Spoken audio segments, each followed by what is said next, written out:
ফের কি কেরল লাইনের পথে সিপিআইএম এর রক্তক্ষরণ মানলেন কারা?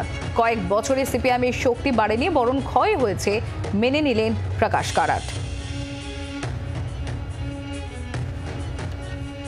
মৌমিতা চক্রবর্তী আমাদের প্রতিনিধি রয়েছেন আমাদের সঙ্গে। মৌমিতা, গত কয়েক বছরে সিপিআইএম এর শক্তি বাড়েনি, বরং ক্ষয় হয়েছেন, কার্যত এই কথা মেনে নিলেন প্রকাশ কারাট। কি বলেন তিনি? দেখো, এই মুহূর্তে যেটা ভেতর থেকে আমরা খবর পাচ্ছি, যেহেতু কেন্দ্রীয় কমিটির বৈঠক চলছে, প্রকাশ কারাট তিনি নিজে জানিয়েছেন যে সিপিএম এর শক্তি ক্ষয় হয়েছে, শক্তি বাড়াতে দূরে থাকে। সেখানে দাঁড়িয়ে সিপিআইএম এর পলিটিক্যাল ট্যাকটিক্যাল লাইন, সেই লাইন পরিবর্তনের কিন্তু সম্ভাবনা রয়েছে। কারণ সীতারাম ইয়েচুরি তিনি যখন অল ইন্ডিয়া সেক্রেটারি ছিলেন, সেই সময় দাঁড়িয়ে তিনি রাজ্যভিত্তিক একটা সমীকরণের বিষয় এনেছিলেন, এবং সেক্ষেত্রে যে রক্তক্ষরণ হয়েছে সিপিআইএম এর, তার জন্য ঘুরিয়ে প্রকাশ কারাট যে সীতারাম ইয়েচুরির এই নীতির সমালোচনা করলেন, সেই প্রশ্ন উঠছে।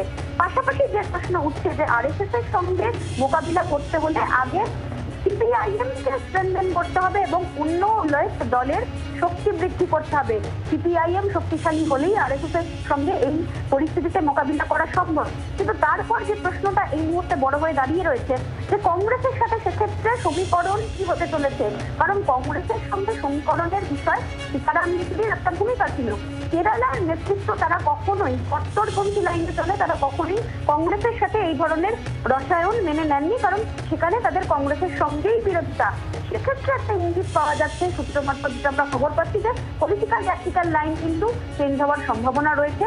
আবারও কি কেরল লাইনের পথেই হাঁটবে সিপিআইএম? কারণ নিজেদের দলের শক্তিশালী করার কথা তারা যেমন বলছেন, তেমনই লেফট ইউনিটির বৃদ্ধির পক্ষে সওয়াল করেছেন প্রকাশ কারাট নিজে।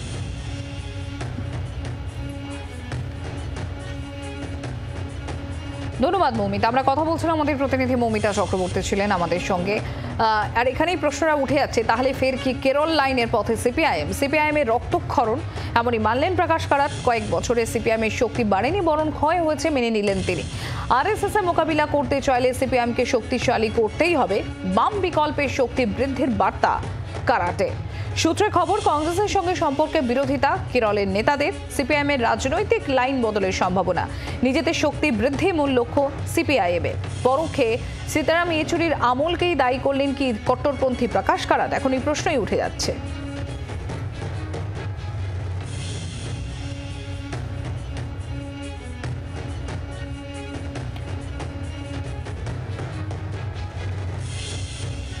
গত কয়েক বছরে সিপিএম এর শক্তি বাড়েনি, বরং ক্ষয় হয়েছে, মেনে নিলেন প্রকাশ কারাট। আর আরএসএস এর মোকাবিলা করতে চাইলে সিপিএম কে শক্তিশালী করতেই হবে, বাম বিকল্পের শক্তি বৃদ্ধির বার্তা কারাটের। বাম বিকল্পের শক্তি বৃদ্ধির বার্তা প্রকাশ কারাটের। সূত্রে খবর, কংগ্রেসের সঙ্গে সম্পর্কের বিরোধিতা কেরলের নেতাদের, আর সিপিআইএম এর রাজনৈতিক লাইন বদলে তাই সম্ভাবনা, নিজেদের শক্তি বৃদ্ধি মূল লক্ষ্য সিপিআইএম এর। আর এখানেই প্রশ্ন উঠছে, তাহলে পরোক্ষে সীতারাম ইয়েচুরি আমলকেই কি দায়ী করলেন কট্টরপন্থী প্রকাশ Karat? The CPIM and the left have not grown sufficiently in the previous few years, and we have to overcome the weaknesses and be able to unleash big class struggles and mass movements of different sections of the working people.